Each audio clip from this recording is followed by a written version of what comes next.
আমাদের একটি বড় স্বভাব হয়ে গেছে, আমরা সর্বদাই উপরের দিকে তাকাবো। উপরের দিকে কোন দিকে? যে আমার উপরে কত মানুষ কত কোটি টাকার মালিক হয়ে গেল, সবসময় উপরের দিকে তাকাচ্ছেন। আরে ভাই, আপনার জীবনে আপনি, আমার জীবনে আমি, প্রত্যেকের জীবনে প্রত্যেকে আমরা এত বহু নিয়ামতের মধ্যে আমরা আছি, সেটা আমরা অনুধাবন করি না, সেটা তাদাব্বর করি না, সেটা আপনার ভাবি না। সবসময় আপনার উপরের দিকে তাকাচ্ছেন না, নিচের দিকে তাকান। আপনার নিচে বহু মানুষ বহু কষ্টে রয়েছে। সর্বদাই সবসময় আল্লাহর প্রতি কৃতজ্ঞ থাকবেন। আপনি কৃতজ্ঞ বান্দা হবেন। আপনি যদি আপনি কৃতজ্ঞতা আদায় করেন, আল্লাহ কি বলেছেন? লা ইন শাকারতুম লা আযীদান্নাকুম, তুমি শুকরিয়া আদায় করো, আমি সেটা বৃদ্ধি করে দিব, বাড়িয়ে দিব। শুকরিয়া আদায় করে দেখেন না আপনি একবার, আল্লাহু আকবার, কৃতজ্ঞ বান্দা হবেন। এই জন্য সর্বদাই মুমিনের জীবনে হালাল উপার্জনে সর্বদাই যা আল্লাহ আপনাকে দিয়েছে অল্প হলেও সেটা নিয়ে আপনি সন্তুষ্ট থাকবেন। কানাত, পরিতুষ্ট থাকা অত্যন্ত বড় একটি গুণাবলী হচ্ছে মুমিনের সিফাতটি। মুমিন অল্পতে যেই অবস্থায় আছে, সুখে দুঃখে, সুখে কিংবা সে অভাব অনটনে আছে, যেই অবস্থায় আছেন না কেন, আলহামদুলিল্লাহি রাব্বিল আলামিন, সর্বদাই আল্লাহ শুকরিয়া আদায় করবেন। আপনি সর্বদা হাই হুতাশ করবেন না যে অমুকের এত টাকা, অমুকের এত বাড়ি, অত গাড়ি, উপরের দিকে তাকাচ্ছেন। আপনি শুধু নিজের জীবনে আপনি বহু নিয়ামত আপনি ভোগ করতেছেন। একটু তাদাব্বর করেন, একটু আপনার ভেবে দেখেন নিজের জীবনে আপনি কত নিয়ামতের মধ্যে আছেন।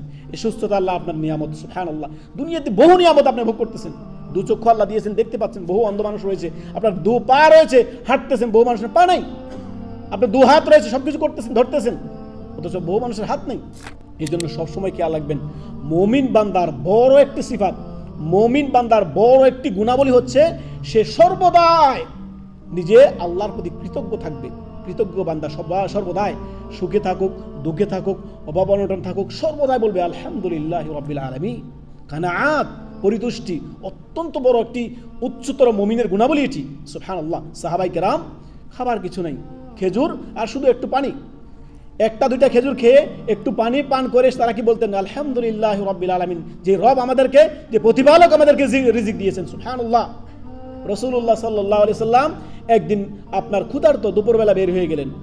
সাহাবায়ে কেরামদের একটু যেতে পেয়ে গেলেন আবু বকর সিদ্দিককে, তারপরে পেয়ে গেলেন ওমর ইবনে খাত্তাবকে। এভাবে করে জিজ্ঞেস করলেন, তোমরা এই দুপুরবেলা, এই দুপুরে রোদের সময় কেন বের হচ্ছ? তখন বললেন, আল জু ইয়া রাসূলুল্লাহ, পেটের ক্ষুধা। আল্লাহু আকবার। চিন্তা করেন, এত নিয়ামত খাচ্ছেন, আল্লাহর শুকরিয়া নাই। আল্লাহু আকবার। আল্লাহ, তারপরে খাই, তারপরে উপরের দিকে তাকাবেন আপনি, নিচের দিকে তাকান না। বহু মানুষ বহু কষ্টে আছে। আল্লাহু আকবার, আল্লাহু আকবার। তারপরে জনৈক আনসারীর বাগানে গেলেন, একটু আপনার এক দুইটা খেজুর খেলেন, খাওয়ার পরে আপনার একটু সুমিষ্ট পানি পান করালেন আনসারী। তারপরে তিনি কি বললেন? সূরা আপনার তাকাসুরের শেষ আয়াত বললেন, সুম্মা লা তুসআলুনা ইয়াওমাইযিন আনিন নাঈম। আল্লাহু আকবার। অবশ্যই তোমরা জিজ্ঞাসিত হবে, অবশ্যই তোমরা জিজ্ঞাসিত হবে সেদিন প্রত্যেকটি নিয়ামত সম্পর্কে যা তোমাদেরকে আল্লাহ তাআলা দিয়েছেন দুনিয়ার জীবনে।